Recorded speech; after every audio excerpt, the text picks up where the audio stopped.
Police এমন গুলি মাইরেছে এমন জায়গায়, ওর বোন ওর মা বলছে আমার ছেলে লজ্জাস্থান উড়িয়ে গেছে।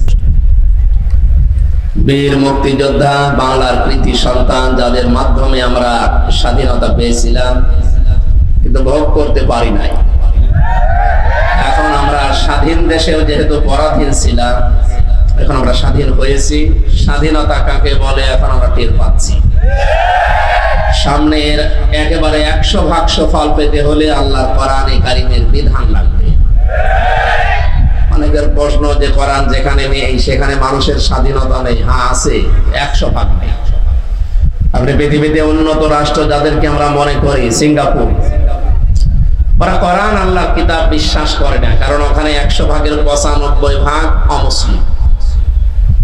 আমি কয়েকদিন আগে ওখানে গিয়েছিলাম, আমার একটা আলোচনায় ওই জায়গায় আমি বলেছিলাম যে পৃথিবীতে ঘৃণিত আল্লাহর কাছে সবচাইতে বেশি ঘৃণিত তারা যে মানুষগুলো আল্লাহকে অস্বীকার করে। এর আরবিটা হচ্ছে কাফের, বাংলা অস্বীকার। এই কথাটা এদেশ থেকে যারা এই 24-এর স্বাধীনতার পরে পালিয়েছে, এরা ওখানে অনেকে আশ্রয় নিয়েছে। আর রাজনৈতিক আশ্রয় চেয়েছিল কিন্তু অনেকে পায়নি, আবার ওখান থেকে অন্য দেশে যাচ্ছে। এই মানুষগুলো ওরা নালিশ দিয়েছে ওই দেশের পররাষ্ট্র মন্ত্রণালয়ের কাছে, যে ওনার নামে দেশে মামলা আছে, উনি আইএস জঙ্গি বিভিন্ন নাম দিয়ে উনি অবৈধভাবে দেশে প্রবেশ করেছেন। 8টা-9টা পয়েন্ট লিখে লিখে ওরা ওই দেশের কাছে নালিশ দিয়েছে। তা আমি কাফেরকে কাফের বলেছি, এটা তো আমি বানিয়ে বলেছি নাকি? ঈমান ভাঙার যে 10টা কারণ আছে, এখানে আমার মনে হয় যত মানুষ আছে অধিকাংশ মানুষই জানে না। নামাজ পড়ে যারা, সালাত আদায় করার আগে সবচাইতে গুরুত্বপূর্ণ কাজ হচ্ছে ইয়া আইয়ুহাল্লাযীনা আমানু ইযা কুমতুম ইলা সলাতি ফাগসিলু ওয়ুজুহাকুম ওয়া আইদিয়াকুম ইলাল মারাফিকি ওয়ামসাহু বিরুউসিকুম ওয়া আরজুলাকুম ইলাল কাবাইন। হে ঈমানদারেরা, যখন নামাজের জন্য তোমরা প্রস্তুতি নেবে যে আমি নামাজ পড়বো, তার আগে তোমরা ওযু করো। এই নির্দেশ কার? ওযু করতে যে 4টা ফরজ আছে জানেন তো? এই 4টা যদি আদায় হয় তাহলে আপনার ওযু হয়ে যাবে। 3টা আদায় করেছেন, 1টা করেননি, আপনার ওই ওযু না। এ পর্যন্ত বুঝেছেন? জবাব দেবেন, এটা ক্লাস চলছে, স্যার বসে আছে দেখছেন না? মনে হয়তো আরো বড় ক্লাস নেন, আমরা একটু ছোট ক্লাস নিচ্ছি। তাহলে আমরা ওযু করার সময় ফরজ জানলাম কোরআন দিয়ে, কয়টা? 4টার ভেতরে 1টা আদায় করেছেন, 3টা করেননি, ওযু হয়নি। 3টা করেছেন, 1টা করেননি, ওযু হয়নি। এটা মানেন তো? মানেন? এখন যদি কেউ ওযু এই 3টা ফরজ আদায় করে 1টা করেনি, বলে আল্লাহ আমার মাফ করে দাও, আমার ওযু কবুল করো, হবে? কারণ ফরজ জিনিস আপনি শেষ করে দিয়েছেন, এটা মৌলিক বিষয়।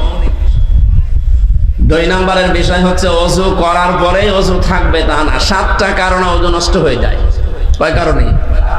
6টা ঠিক আছে, 1টা হঠাৎ করে মনে করেন বাতাস বের হওয়া, এটা বের হয়ে গেল, আপনার ওযু থাকবে? আপনি এই ওযু দিয়ে যদি নামাজ পড়েন, নামাজ পড়া আর না পড়া সমান। কারণ ওই ভাঙ্গা ওযু দিয়ে নামাজ ভেঙে যায়, নামাজে দাঁড়িয়েই কবুল হবে তা না। নামাজ ভেঙে যায় 19টা কারণে। কয়টা? 18টা পালন করলেন, 1টা করেননি, নামাজ হবে? তাহলে নামাজ পড়েও যা, না পড়েও তা। হজ ভেঙে যায় 5টা কারণে, রোজা ভেঙে যায় 2টা কারণে। এরকম প্রত্যেকটা ফরজ বিধান নষ্ট হয়ে যাওয়ার পেছনে কিছু না কিছু কারণ আছে। কথা বুঝতেছেন? আমরা যে জান্নাতে যাব যেটার বিনিময়ে বদৌলতে, তার নাম ঈমান। তার নাম কি? ঈমানও ভেঙে যায় 10টা কারণ। এর 9 নম্বর কারণ এইটা। কোন ব্যক্তি যদি কাফের হয়, কেউ যদি তাকে কাফের মনে না করে, সেও কাফের। কাফের আল্লাহ ঘোষণা দিয়েছে, যারা তাকে অস্বীকার করে, বিশ্বাস করে না, তারা কি? বাংলায় অস্বীকারী, অবিশ্বাসী, আর আরবিতে বলা হয় কাফের। এখন এই শব্দটা বলার কারণে ওদের নাকি রাগ হয়েছে যে ওরা বাংলাদেশের পররাষ্ট্র মন্ত্রণালয় যিনি যা আছে ওখানে রাষ্ট্রদূত আছে যারা, তাদের কাছে নালিশ দিয়েছে আপনার দেশের এই মানুষ আমাদেরকে কাফের বলে গালি দিয়েছে। কাফের কি একটা গালি নাকি? এই যে কিছু মানুষ নালিশ দিয়েছে যারা পালিয়ে গেছে, ওরা তো মনে করছে না কাফের একটা গালি মনে হয়, হুজুর আমাদের গালি দিয়ে গেল।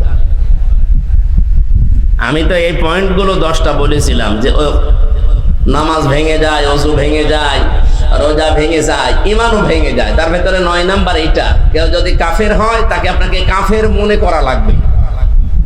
আপনি যদি তাকে ইমানদার মনে করেন আপনারও ইমানের সমস্যা হবে।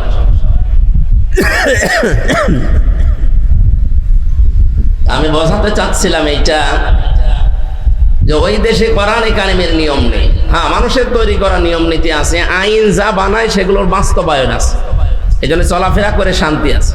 কিন্তু মানুষের ওপর যে অবিচার হয় না, না, এটা বানানো কথা। অবিচার সেখানে হয় যেহেতু আল্লাহর বিধান নেই। 100% অবিচার মুক্ত যদি করতে হয় তাহলে একমাত্র কোরআন ছাড়া কোনো গতি নেই। নবীজি বলেন যদি ন্যায় বিচার দেখতে চাও 100% তাহলে কোরআনের বিধান প্রতিষ্ঠা করো। এছাড়া আপনি 100% ন্যায় বিচার পৃথিবীর কোথাও পাবেন না যেখানে কোরআন নেই। সুতরাং আমরা এই দ্বিতীয় স্বাধীনতায় যে মানুষগুলো জীবন দিয়ে গেল, প্রায় 1700 মানুষ জীবন দিয়েছে, সরকারি জরিপ তার 2700-র উপরে এখনো হাসপাতালের বেডে কাতরাচ্ছে। যারা এভাবে পঙ্গুত্ব বরণ করেছে, চোখ হারিয়েছে, আমার কুষ্টিয়াতে একজন লিঙ্গ হারিয়ে ফেলেছে। আমি দেখতে গিয়েছিলাম, যে দেখি ওর বোন ওর মা বলছে আমার ছেলে লজ্জাস্থান উড়িয়ে গেছে, পুলিশ এমন গুলি মাইরেছে এমন জায়গায়। সুতরাং এই সমস্ত মুক্তিযোদ্ধাদের আমি স্মরণ করছি। 24 সালে যারা জীবন দিলেন এরাও মুক্তিযোদ্ধা।